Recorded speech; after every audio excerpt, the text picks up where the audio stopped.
नमस्कार, मैं हूं जया श्रीवास्तव और आप देख रहे हैं डेली लाइन का स्पेशल शो सिनेमास्कोप। आज हम बात करेंगे एक ऐसे सुपरस्टार की जो अपने जमाने के रॉक स्टार थे।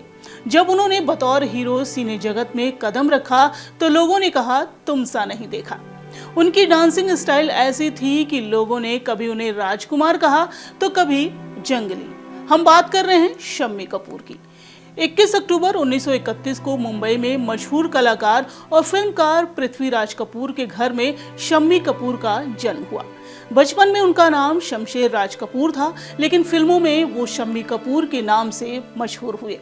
कपूर खानदान में जन्मे शम्मी की परवरिश फिल्मी माहौल में हुई थी, तो उनकी चाहत भी एक्टर बनने की हो गई। उन्होंने पृथ्वी थिएटर में अपने पिता से अभिनय की बारीकियां सीखी। शम्मी कपूर अपनी पढ़ाई छोड़कर पिता के साथ थिएटर में काम करने लगे। उन्हें सैलरी के तौर पर 50 रुपए मिलते थे। शम्मी कपूर को बचपन से ही वेस्टर्न म्यूजिक ज्यादा पसंद था। इससे उन्हें रूबरू कराने वाली अभिनेत्री थी नरगिस। इससे जुड़ा एक किस्सा काफी मजेदार है। बात उस वक्त की है जब नरगिस राज कपूर के साथ फिल्म बरसात की शूटिंग कर रही थी। सेट पर शम्मी भी मौजूद थे। उन्होंने देखा कि नरगिस अपने मेकअप रूम में बैठी रो रही हैं। शम्मी ने जब नरगिस से इसकी वजह पूछी तो उन्होंने कहा कि मैं राज कपूर की फिल्म आवारा में काम करना चाहती हूँ, लेकिन मेरे घर वाले इसके लिए तैयार नहीं हैं। तुम मेरे लिए भगवान से प्रार्थना करो कि आवारा में मैं ही हीरोइन बनूं। फिर नरगिस ने कहा कि अगर फिल्म आवारा मुझे मिली तो मैं तुम्हें एक किस करूंगी।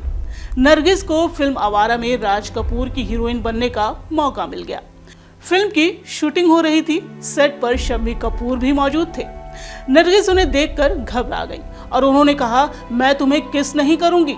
शम्मी कपूर ने कहा मुझे किस नहीं, ग्रामोफोन प्लेयर चाहिए। फिर नरगिस ने उन्हें ग्रामोफोन और 20 वेस्टर्न म्यूजिक के रिकॉर्ड खरीद कर दिए, जिसे सुनते सुनते शम्मी वेस्टर्न म्यूजिक के दीवाने हो गए। शम्मी कपूर की जिंदगी में ज्योति बनकर आई उनकी पहली फिल्म जीवन ज्योति, जो 1953 में रिलीज हुई। इस फिल्म ने कुछ खास कमाई तो नहीं की, लेकिन शम्मी अपने अदाकारी के जरिए लोगों के दिल में उतर गए। फिल्म तुम सा नहीं देखा से उन्हें ऐसी कामयाबी मिली कि उनकी इमेज स्टाइलिश प्लेबॉय की बन गई। अपनी रियल लाइफ में शम्मी मशहूर तो हो ही रहे थे, लेकिन उनकी रियल लाइफ ने भी काफी सुर्खियां बटोरी। शम्मी कपूर नूतन के दीवाने थे। दोनों ने 1953 में आए फिल्म लैला मजनू में साथ काम किया था। जब दोनों टीनेज में थे, इन्होंने डेटिंग शुरू कर दी। शम्मी और नूतन शादी भी करना चाहते थे, लेकिन नूतन की मां शोभना समर्थ ने इनकार कर दिया। शम्मी कपूर ने एक्ट्रेस गीता बाली से परिवार के खिलाफ जाकर शादी की। गीता बाली शम्मी कपूर से उम्र में बड़ी थी। उन्होंने परिवार से बगावत करके मंदिर में शादी की और गीता बाली को अपना हमसफर बना लिया।